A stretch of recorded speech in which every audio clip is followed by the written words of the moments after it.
இயேசு நாமத்தினாலே கூடி வந்திருக்கிற எல்லா தேவனுடைய பிள்ளைகளையும் இயேசு நாமத்தில் வாழ்த்தி வரவேற்கிறேன். இந்த நாளில் உங்கள் எல்லாருடைய முகத்தையும் பார்ப்பது ரொம்ப சந்தோஷம். ஆமென்.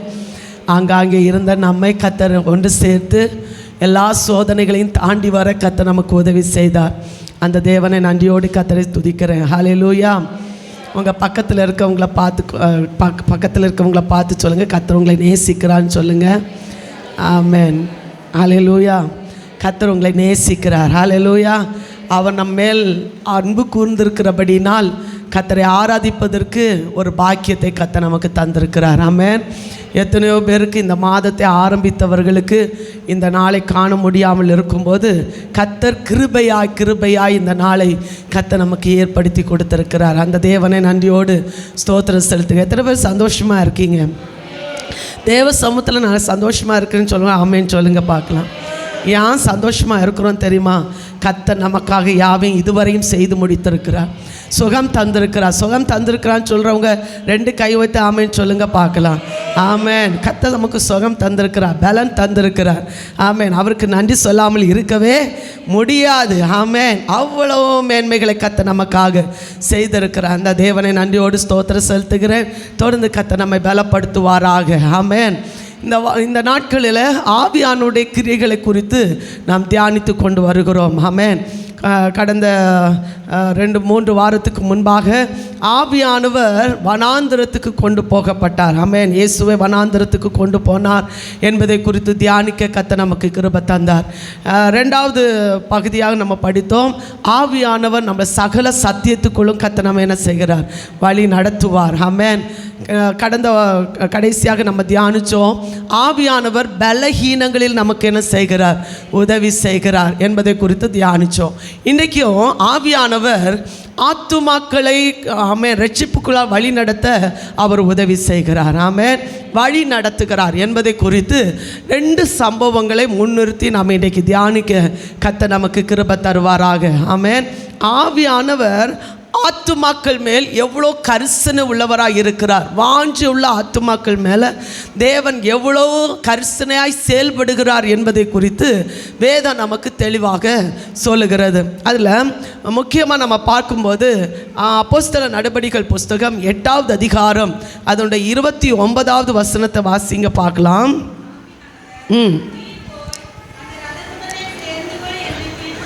ஆவியானவர் நீ போய் அந்த இரதத்துடனே சேர்த்துக்கொள் என்று பிலிப்புடனே சொன்னார். ஆமென்.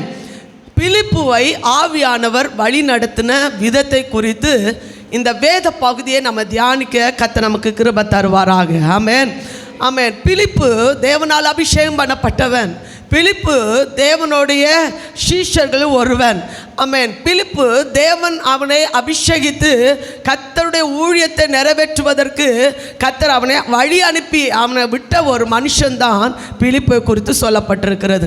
ஆனால் அந்த பிலிப்புக்குள்ளால் கர்த்தருடைய ஆவியானவர் செயல்பட்ட விதம் விசேஷமாக இருந்தது. ஆமென்.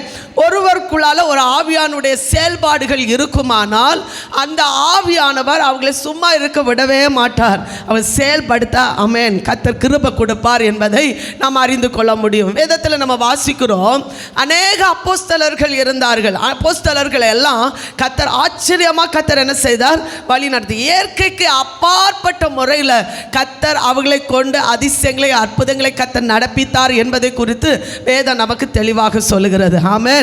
அதெல்லாம் சாதாரணமான காரியமாக சொல்லப்படவில்லை. வேதத்தில் சொல்லப்பட்டிருக்கிற என்னிடத்தில் இருக்கிறவைகள் எல்லாம் உன்னிடத்தில் தர்றேன். என்னது?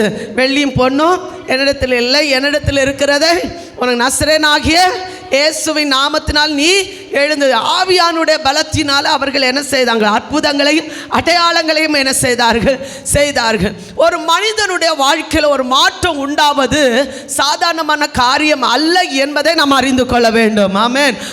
ஒரு மனிதன் மனம் மாறுகிறான் என்றால் அவனுக்குள்ளால கர்த்தருடைய ஆவியானுடைய கிரியை செயல்பட்டால் மாத்திரம்தான் அவன் மனம் மாற முடியும் என்பதை நாம் நன்றாக அறிந்து கொள்ள முடியும். ஹல்லேலூயா.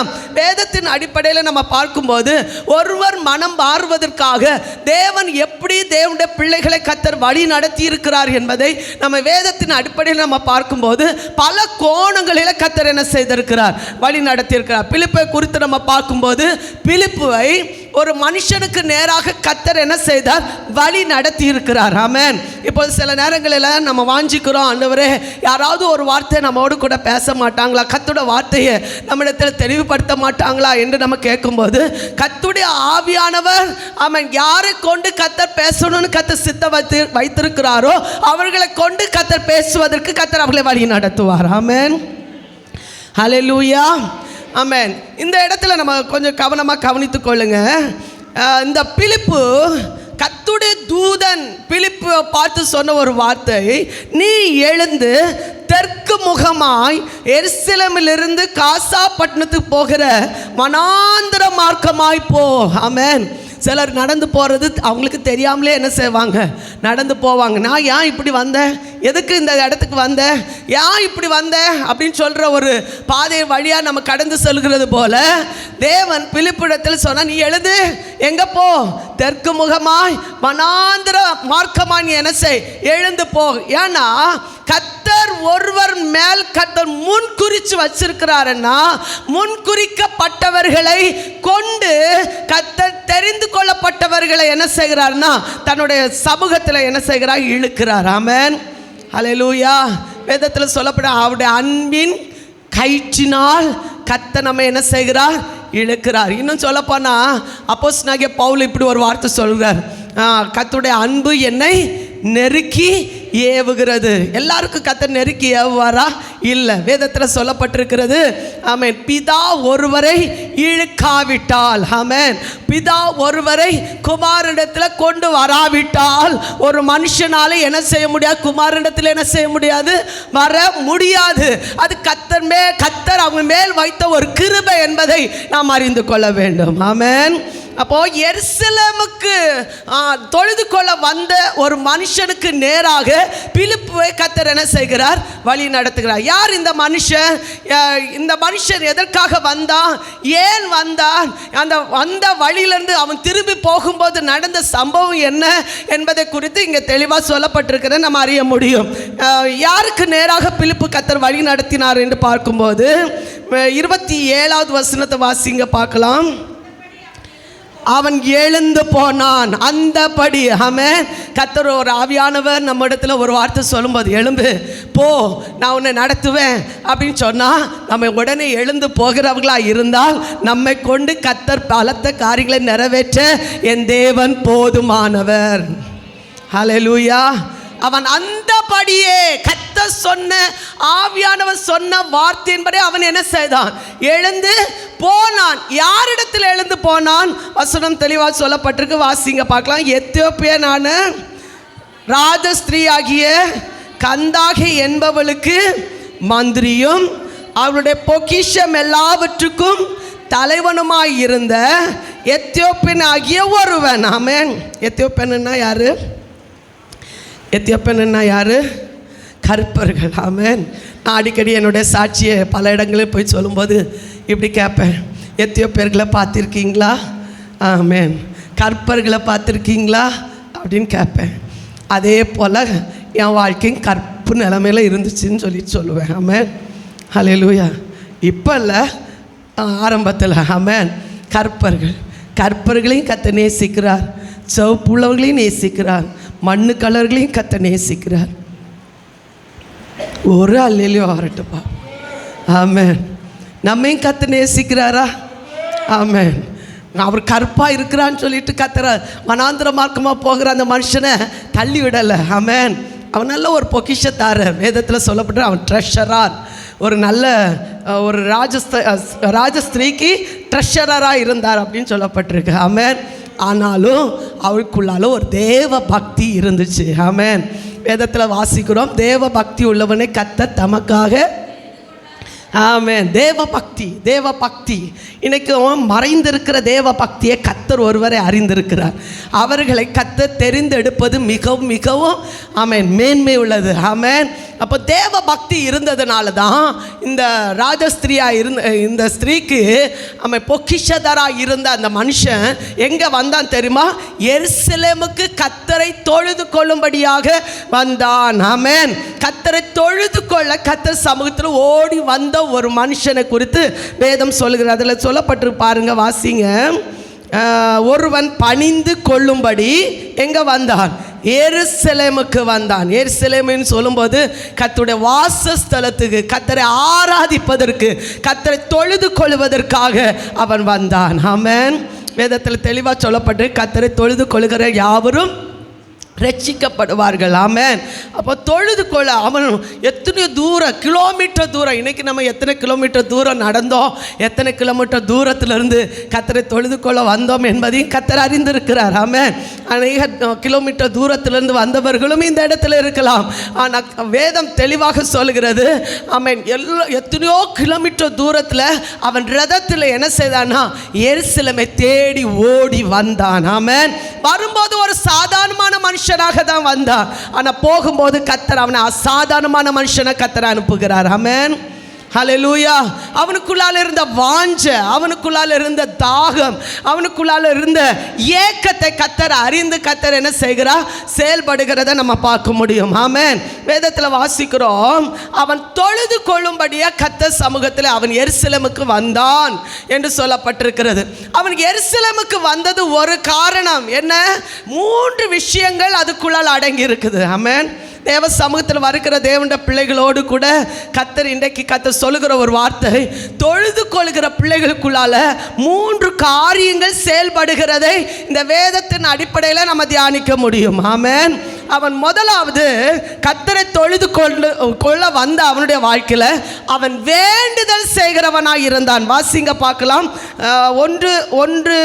1 ராஜாக்கள் 8வது அதிகாரம் 41வது வசனத்திலிருந்து 43வது வசனம் வரை நீங்கள் வாசித்து பார்த்தீங்கன்னா, அந்நிய ஜாதியான் ஒருவன் எருசலேமுக்கு வந்து இந்த தேவாலயத்தில் வந்து முழங்கால் படியிட்டு கர்த்தரை தொழுது கொண்டு அவன் என்னெல்லாம் வேண்டிக் கொள்ளுகிறானோ அதெல்லாம் அவனுக்கு நீர் கொடுக்க வேண்டும் என்று சாலமோன் ஆலய பிரதிஷ்டையின் போது வேண்டிக் கொண்ட வேண்டுதலின்படி அவன் வேண்டிக் கொண்டதை கர்த்தர் அவனுக்காக அருளினார். அல்லேலூயா. என்ன சொல்லப்பட்டிருக்கு வாசிங்க பார்க்கலாம். கொஞ்சம் மைக்கில் வாசிங்க பார்க்கலாம். அப்படி கொத்த அந்நிய ஜாதியானும் உமது நாமத்தின் நிமித்தம் தூர தேசத்திலிருந்து வந்து இந்த ஆலயத்துக்கு நேராக விண்ணப்பம் பண்ணினால் உமது வாசஸ்தலமாகிய பரலோகத்தில் இருக்கிற தேவரீர் அதை கேட்டு பூமியின் ஜனங்கள் எல்லாரும் உம்முடைய ஜனமாகிய இஸ்ரவேலை போல உமக்கு பயப்படும்படிக்கும் நீர் கட்டின இந்த ஆலயத்துக்கு உம்முடைய நாமம் தரிப்பிக்கப்பட்டதென்று அறியும்படிக்கும் உம்முடைய நாமத்தை அறியத்தக்கதாக அந்த அந்நிய ஜாதியான் உம்மை நோக்கி வேண்டிக் கொள்வதின் படியெல்லாம் தேவரீர் செய்வீராக. அந்த அந்நிய ஜாதியான் உம்மை நோக்கி வேண்டிக் கொள்வதின் படியெல்லாம் தேவரீர். ஹல்லேலூயா.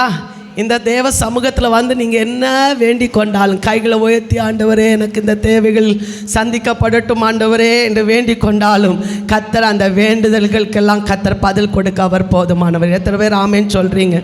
நான் நினைக்கிறேன் எத்தியோப்பியன் வந்து என்ன வேண்டிக் கொண்டிருப்பான் தெரியுமா? நான் உம்முடைய பிள்ளையாக மாறணும் ஆண்டவரே, நீர் என்னை ஏற்றுக்கொள்ளணும், நான் சாதாரணமான ஒரு மனுஷனாக இருக்கக்கூடாது, உமக்காக வாழுகிற ஒரு மனுஷனாக இருக்கணும், உமக்காக வாழுகிற ஒரு மனுஷனாக நீ என்னை ஏற்றுக்கொள்ளுங்கன்னு சொல்லி ஒரு வேண்டுதல் அவன் பண்ணியிருப்பான் என்றால் கர்த்தர் அந்த வேண்டுதல் சத்தத்துக்கு கர்த்தர் என்ன செய்தார்? செவி கொடுத்தார். ஹல்லேலூயா. அடுத்த வசனம் கூட வாசித்து பாருங்க. நீர் உம்முடைய ஜனங்களை அனுப்பும் வழியிலே அவர்கள் தங்கள் சத்துருக்களோட யுத்தம் பண்ண புறப்படும் போது நீர் தெரிந்து கொண்ட இந்த நகரத்துக்கும் உம்முடைய நாமத்துக்கு நான் கட்டின இந்த ஆலயத்துக்கும் நேராக கர்த்தரை நோக்கி விண்ணப்பம் பண்ணினார். அப்ப விண்ணப்பம் பண்ணுகிற ஒரு மேன்மையை கர்த்தர் இந்த எத்தியோப்பியனுக்கு கர்த்தர் என்ன செய்தார்? கட்டளையிட்டார். ஹல்லேலூயா. விண்ணப்பம் பண்ணினவங்க மட்டும் ஒரு ஆமேன்னு சொல்லுங்க. 2 கை வைத்து ஒரு ஆமேன்னு சொல்லுங்க. நீங்கள் என்ன விண்ணப்பம் பண்ணினாலும் சரி, இந்த ஆலயத்தில் முழங்கால் படிட்டு கைகளை உயர்த்தி ஆமென் கருத்தோடும் விண்ணப்பத்தோடு ஆண்டு சமூகத்தில் சொல்லி பாருங்கள், உங்கள் விண்ணப்பத்துக்கு கர்த்தர் பதில் தருவார். அல்லேலூயா. இந்த எத்தியோப்பியன் செய்த ஒரு காரியம், எருசலேமில் வந்து தொழுது கொண்டது மட்டும் இல்லை, கர்த்தருக்கு அவன் என்ன செய்தான், தேவ சமூகத்தில் விண்ணப்பம் செய்தான். என்ன விண்ணப்பம்? ஆண்டவரே உம்முடைய பிள்ளையா நீர் என்ன செய்யுங்க, ஏற்றுக்கொள்ளுங்க. ரெண்டாவது அவன் செய்த காரியம் என்ன தெரியுமா? வேதத்தின் அடிப்படையில் சொல்லப்பட்டிருக்கிறது. வாசிங்க பார்க்கலாம். சங்கீதம் 68வது சங்கீதம் 29வது வசனத்தில், ராஜாக்கள் உம்முடைய சமூகத்தில் காணிக்கைகளை கொண்டு வருவார்கள் என்று சொல்லப்பட்டிருக்கு. வாசிங்க பார்க்கலாம். எருசலேமில் உள்ள உம்முடைய ஆலயத்தின் நிமித்தம் ராஜாக்கள் உமக்கு காணிக்கைகளை கொண்டு வருவார்கள். எருசலேமில் உள்ள உம்முடைய ஆலயத்தின் நிமித்தம் ராஜாக்கள் உமக்கு என்ன கொண்டு வருவார்கள்? காணிக்கைகளை. தேவ சமூகத்தில் வந்து அவன் சும்மா போகல, காணிக்கைகளை கொண்டு வந்து கர்த்தருடைய சமூகத்தில் படைத்தான். அல்லேலூயா. முதலாவது என்ன செய்தான்? விண்ணப்பம் பண்ணினான். ரெண்டாவது என்ன செய்தான்? காணிக்கைகளை கொண்டு வந்தான். அவன் எங்கே இருந்தாலும் சரி, ராஜாக்கள் தேவ சமூகத்தில் தேவனுடைய ஆலயத்தில் கொண்டு வந்து காணிக்கைகளை கர்த்தர் என்ன செய்தார்கள்? படைத்தார்கள் என்று சொல்லப்பட்ட. மூன்றாவது அவன் செய்தது என்ன? அதுதான் ரொம்ப முக்கியமான ஒன்று வேதத்தில் சொல்லப்பட்டிருக்கிறது. வாசிங்க பார்க்கலாம். அவன் இதை செய்து கொண்டு அவன் ரதத்திலே வனாந்திர மார்க்கமாய் தன் வீட்டுக்கு கடந்து சொல்லும்போது ரதத்தில் இருந்து கொண்டே கர்த்தருடைய வார்த்தையை வாசிக்க ஆரம்பித்தான். ஆமென். யாரும் இருந்ததாக சொல்லப்படவில்லை. ஆமென். தனியாக உட்கார்ந்து வேதத்தை வாசித்து பாருங்க, கர்த்தர் உங்களோடு கூட பேசுகிறதை நீங்கள் உணர்ந்து கொள்வீர்கள். அல்லேலூயா. ராத்திரி நேரமாக இருக்கலாம், பகல் நேரமாக இருக்கலாம், தனியாக நேரங்களில் எடுத்து ஆண்டவர் சமூகத்தில் உட்கார்ந்து வேதத்தை தியானித்து பாருங்கள், கர்த்தர் உங்களோடு கூட பேசுவார். ஆமென். இந்த ஏசாயா தீர்க்கதரிசன புஸ்தகத்தை எடுத்து, ஆமென், 53வது அதிகாரத்தை எடுத்து இந்த எத்தியோப்பியன் வாசிக்கும்போது அவனுக்கு எதுவுமே புரியலை. ஆமென். எதுவுமே புரியலை. யாரை குறித்து சொல்லப்பட்டிருக்கு, எவரை குறித்து சொல்லப்பட்டு, நம்ம குறித்து சொல்லப்பட்டிருக்குதா, இல்லை யாரை குறித்து சொல்லப்பட்டு யோசித்துட்டு சந்தேகப்பட்டுட்டு அப்படியே வாசித்து கொண்டு இருக்கும்போது, ஆமென், வேதம் தெளிவாக சொல்லுகிறது, ஆவியானவர் பிலிப்பை அவன் பக்கத்தில் கொண்டு வந்து நிறுத்தினார். அல்லேலூயா. ஏங்குகிற பிள்ளைகளுக்கு, வாஞ்சிக்கிற பிள்ளைகளுக்கு யாரை கொண்டாவது தாகத்தை தீர்க்க என் தேவன் போதுமானவர். விசுவாசிக்கிறவங்க ஆமென் சொல்லுங்க, சத்தமாக சொல்லுங்க பார்க்கலாம். ஆமென். இவன் ரொம்ப வாஞ்சியோடு கேட்டு, ஆண்டவரை யாராவது சொல்லி தந்தா ஒரு வசனம் தெளிவாக இருக்குது வாசிங்க பார்க்கலாம். ரோமர் 10வது அதிகாரம் அதோடைய 14-15 வசனத்தை நீங்கள் வாசித்து பாருங்க. ஆமென். 14-15 வசனங்கள். அவரை விசுவாசியாதவர்கள் எப்படி அவரை தொழுது கொள்வார்கள்? அவரை விசுவாசியாதவர்கள் எப்படி அவரை தொழுது கொள்வார்கள்? அவரை குறித்து கேள்விப்படாதவர்கள் எப்படி விசுவாசிப்பார்கள்? பிரசங்கிக்கிறவன் இல்லாவிட்டால் எப்படி கேள்விப்படுவார்கள்? அனுப்பப்படாவிட்டால் எப்படி பிரசங்கிப்பார்கள்? அப்போ தேவன் பிலிப்பை அனுப்புனதற்கு காரணம் என்ன? இயேசு கிறிஸ்துவை குறித்து பிரசங்கம் பண்ணுவதற்கு. அல்லேலூயா. இயேசு கிறிஸ்துவனுடைய மகத்துவத்தை சொல்லி அறிவிப்பதற்காக கர்த்தர் பிலிப்புவை யாரிடத்தில் அனுப்பினார்? அந்த எத்தியோப்பியன் இடத்தில் அனுப்பினார். ஆமென். அது தெளிவாக சொல்லப்பட்ட, அனுப்பப்படாவிட்டால் எப்படி பிரசங்கிப்பார்கள்? சமாதானத்தை, நற்காரியங்களை சுவிசேஷமாக அறிவிக்கிறவருடைய பாதங்கள் எவ்வளோ அழகானவைகள். அல்லேலூயா. சுவிசேஷத்தை போய் சொல்கிறதுக்கு ஓடி போனான். கர்த்தருடைய வார்த்தை கேட்டு ஆவியானுடைய உதவியோடு, ஆமென், அந்த எத்தியோப்பியன் பக்கத்தில் போன உடனே அவன், நீ வாசிக்கிறது உனக்கு தெரியுதா, உனக்கு ஏதாவது புரியுதா? அப்போ தான் அவன் சொல்கிறான், என் ரதத்தில் வந்து உட்காரும், யாராவது ஒருத்தர் சொல்லாவிட்டால் எனக்கு எங்கே புரிய போகுது? ஆமென். ஆவியானுடைய உதவி இல்லாவிட்டால் இந்த வேதாகமத்தை ஒரு மனிதனாலும் புரிந்து கொள்ள முடியாது. கையில் தட்ட முடிஞ்சவங்க கையில் தட்டி ஆமென் சொல்லுங்க. இன்றைக்கு ஆவியானுடைய உதவி நமக்கு தேவை, ஆவியானுடைய அபிஷேகம் நமக்கு தேவை, ஆவியானுடைய வழிநடத்தல் நமக்கு தேவை. ஆவியானுடைய உதவி இல்லாமல் வேதாகமத்தோட ரகசியங்களை நம்மளால் புரிந்து கொள்ள முடியாது, உணர முடியாது.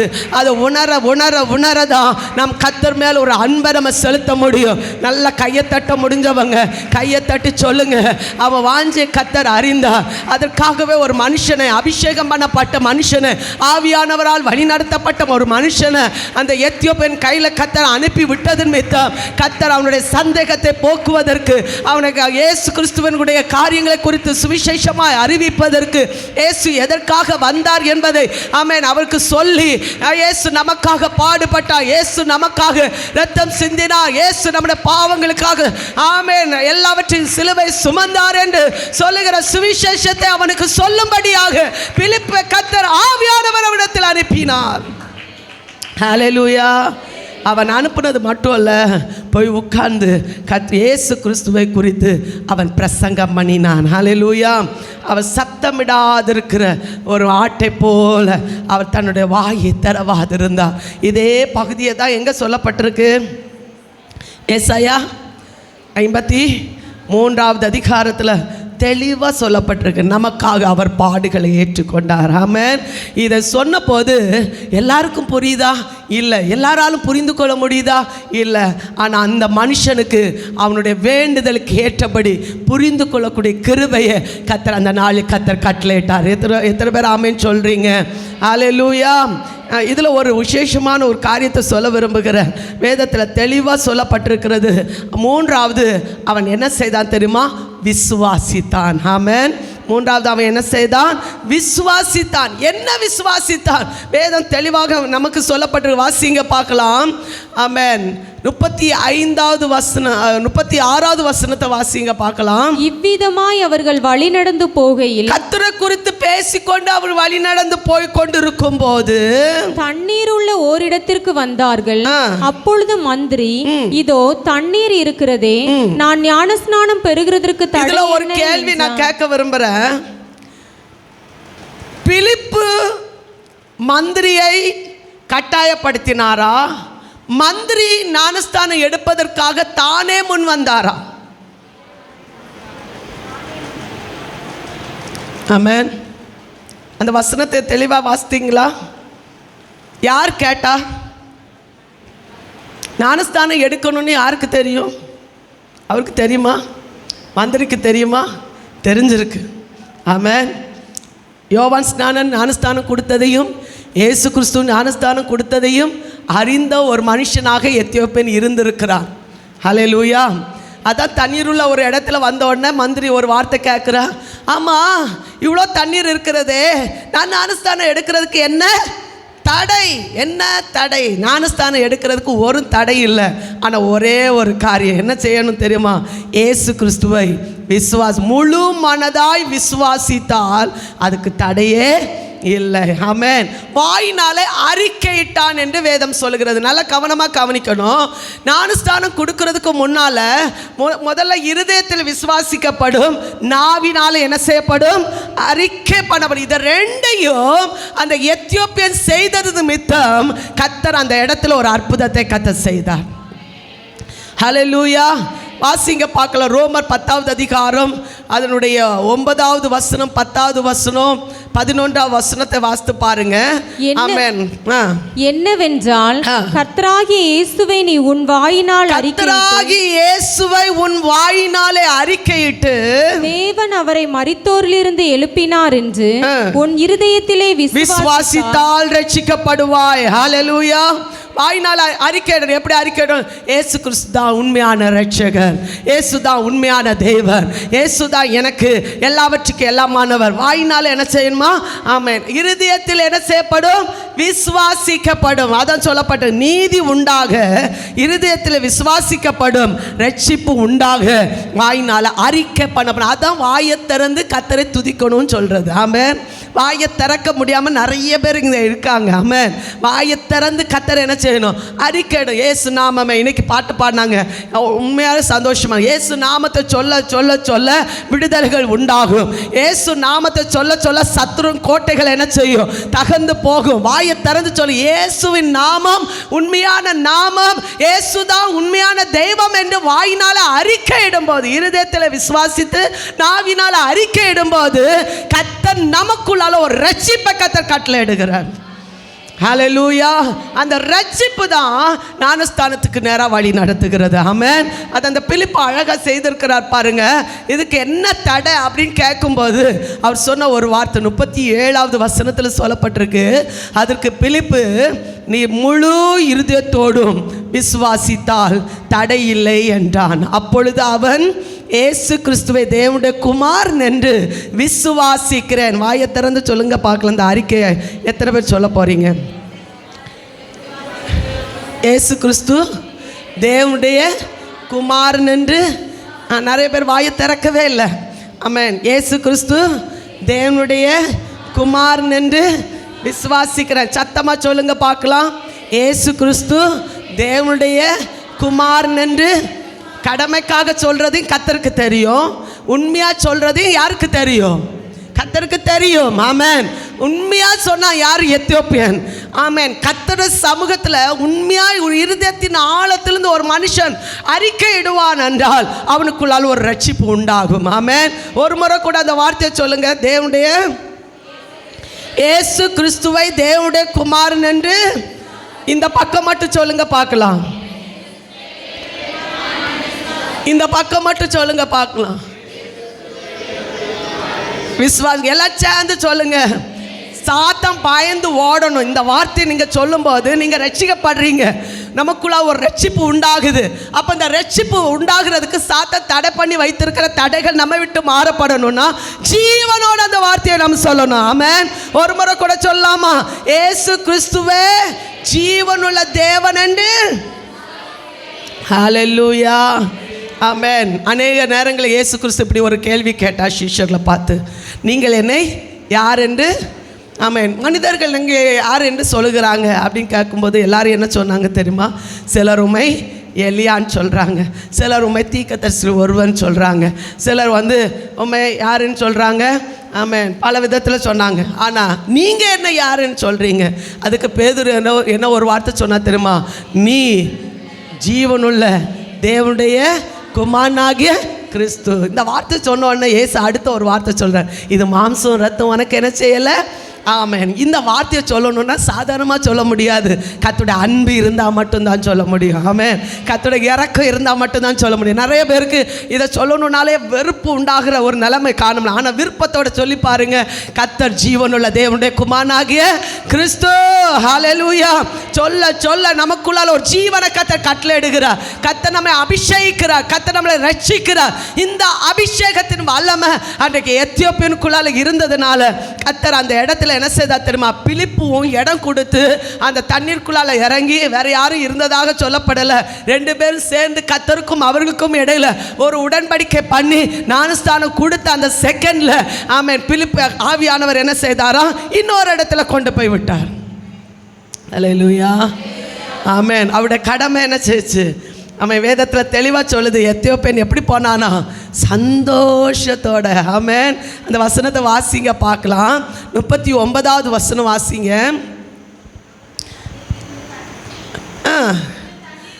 கரையேறின பொழுது கர்த்தருடைய ஆவியானவர் பிலிப்பை கொண்டு போய் அவனை காணாமல் சந்தோஷத்தோட. ஆமென். ஆமென். ஞானஸ்தானம் எடுக்கும்போது ஆட்டோமேட்டிக்காக ஒரு சந்தோஷம். ஆமென். எத்தனை பேருக்கு வந்திருக்கு? இன்னைக்கு வர அந்த சந்தோஷம் எனக்குள்ள நிலைத்திருக்குன்னு சொல்கிறவங்க ஆமேன்னு சொல்லுங்க பார்க்க. உண்மையாக ஞானஸ்தானம் எடுத்தவங்களுக்குள்ளால அந்த சந்தோஷம் நிலைத்திருக்கும். ஆமென். ஹல்லேலூயா. ஆமென். ஆவியோடு உண்மையோடு தொழுது கொள்கிற ஒரு பாக்கியத்தை தேவன் அதன் மூலம் கட்டளையிட்டிருக்கிறார். ஆமென். நான் விசுவாசிக்கிறேன். எத்தியோப்பியன் போகும்போது அவன் ரட்சிப்படைந்தவனாய், ஆமென், விசுவாசித்தவனாய் நல்ல ஒரு தேவனுடைய பிள்ளையா வேதத்தில் சொல்லப்படும். அவரை ஏற்றுக்கொண்டவர்கள் எத்தனை பேர்களோ அத்தனை பேர்களும் தேவனுடைய பிள்ளைகள் ஆகும்படி அவளுக்கு என்ன செய்தார்? அதிகாரம் கொடுத்தார். அந்த அதிகாரத்தோட எத்தியோப்பியன் என்ன செய்தான் தெரியுமா? தன்னோட சொந்த நாட்டுக்கு கடந்து சென்றான். அவன் முகத்தில் ஒரு கலை இருந்துச்சு. நான் நினைக்கிறேன் அந்த மந்திரி அந்த கந்தாகே ஸ்திரீ அந்த மந்திரி பார்க்கும்போது நிச்சயமாக அவருடைய முகத்தில் ஒரு வித்தியாசத்தை என்ன செய்ய முடியும்? பார்க்க முடியும். ஹல்லேலூயா. பேச்சில் ஒரு மாற்றம், நடத்தையில் ஒரு மாற்றம். கர்த்தர் வித்தியாசமான ஒரு அனுபவத்தை கர்த்தர் எத்தியோப்பியனுக்கு கர்த்தர் கொடுத்த போது அவன் மூலம் எத்தியோப்பியர்கள் மத்தியில் ஒரு எழுப்புதலை கர்த்தர் கட்டளையிட்டார். கையில் தட்டி ஆமென் சொல்லுங்க பார்க்கலாம். கர்த்தர் ஆத்துமாக்கள் மேல் கரிசனை உள்ள தேவர். ஆவியானவர் ஆத்துமாக்கள் மேல் கரிசனை உள்ள தேவர். யாரெல்லாம் வாஞ்சிக்கிறான்? ஒருவேளை மூல முடுக்கல வனாந்தரமான இடங்களா இருக்கலாம். எந்த இடம் என்று கர்த்தர் பார்க்கறதில்ல.